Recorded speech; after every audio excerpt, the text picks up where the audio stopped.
क्या आप में बहाना बनाने की आदत है? क्या आप कभी किसी काम में नाकाम हो जाएं तो कोई बहाना बनाते हैं या उसकी नाकामी की जिम्मेदारी कबूल कर लेते हैं? आपको अपने इर्द गिर्द ऐसे बेशुमार अफराद नजर आते होंगे जो कि अपनी नाकामियों का मलबा किसी न किसी पर डालते नजर आते होंगे, चाहे वो दूसरे अफराद हों या फिर अपनी किस्मत। बहाने दरअसल वो दलील होती है जिससे इंसान अपनी नाकामी की सूरत में दूसरे अफराद, हालात और वाकयात पर डालकर खुद बरी जमा हो जाता है। लेकिन सवाल ये पैदा होता है कि एक इंसान ऐसा क्यों करता है? जो भी इंसान बहाना बनाता है वो दरअसल नाकामी से, तब्दीली से, बेयकीनी से और अपनी जिम्मेदारियों से खौफजदा होता है और अपने कंफर्ट जोन से बाहर आने से घबराता है। वो अपने आप पर जिम्मेदारी लेने से घबराता है, हर वक्त नाउमीदी का शिकार रहता है, कोई भी फैसला लेने से हिचकिचाता है। इंसान अगर अपने खौफ पर काबू पा ले तो वो अपने काम में कमाल हासिल कर लेता है। बाजुकात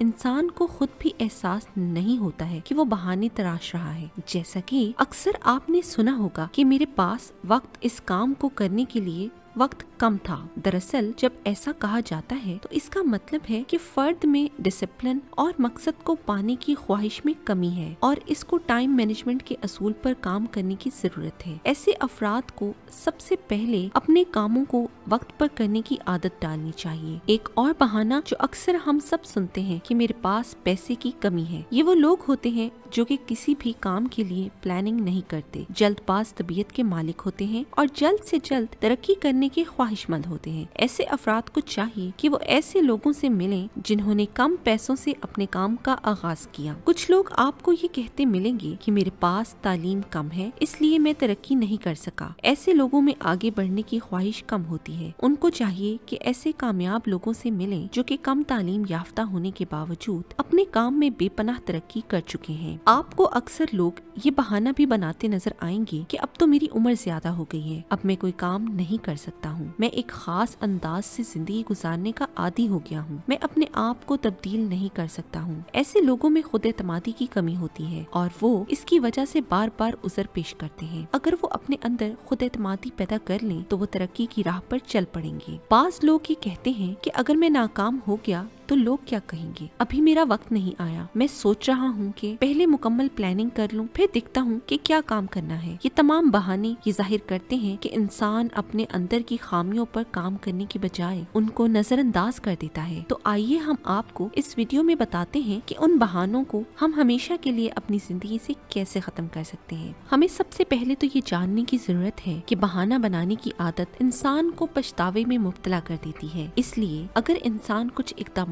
को अपना ले तो वो एक बेहतरीन जिंदगी गुजार सकता है। सबसे पहले तो फर्द को चाहिए कि वो अपना मवाजना किसी दूसरे से ना करे, क्योंकि जब हम दूसरों से मवाजना करते हैं तो अपने आप को कमतर ख्याल करते हैं। एक बात को जरूर मद्देनजर रखें कि जिंदगी के हर मैदान में हमसे बेहतर लोग मौजूद होते हैं। अपना मवाजना अपने माजी से करें तो यकीनन अपने आप को पहले से बेहतर पाएंगे, तो मजीद बेहतरीन काम करने की तहरीक पैदा होगी। माजी की गलतियों पर पछताने से बेहतर है कि उनसे सबक हासिल करते हुए अपने काम को बेहतरीन अंदाज में काम करने की कोशिश करें। जब भी आप कोई बहाना बनाने लगे तो अपने आप से सवाल करें कि क्या मैं वाकई हकीकी तौर पर किसी मसले का शिकार हूँ या मैं फरार इख्तियार कर रहा हूँ। अगर ऐसा ही है तो मेरे अंदर कौन सी खामी या कमी है जिसकी वजह से मैं बहाना बना रहा हूँ। ये जानने के बाद इस खामी को दूर करने की कोशिश करें। ऐसा करने से इंसान पुरएतमाद हो जाता है और अपने मकसद को पाने के करीब हो जाता है। फर्द को अपने काम में अक्सर मुश्किलात का सामना करना पड़ता है, तो सबसे पहले उसके मुमकिना हल ढूंढने की कोशिश करें। अपनी नाकामियों की जिम्मेदारी कबूल करना सीखें। जब इंसान ऐसा कर लेता है तो वो इन नाकामियों से सबक लेते हुए अपने काम को ज्यादा एहसन तरीके से करता है। हर इंसान खूबियों और खामियों का मजमुआ होता है, लिहाजा इंसान को अपनी खूबियों को अपनी आदत बनाते हुए अपने काम में इस्तेमाल करना चाहिए। एक बात ज़हन नशीन कर लें कि सब्र, पुरउम्मीद होना, मुस्तकिल मिजाजी और पुरएतमादी जैसी खूबियों के जरिए इंसान अपने बहाना बनाने की आदत से छुटकारा पा सकता है। वीडियो पसंद आने की सूरत में लाइक और शेयर का बटन दबाएं। शुक्रिया।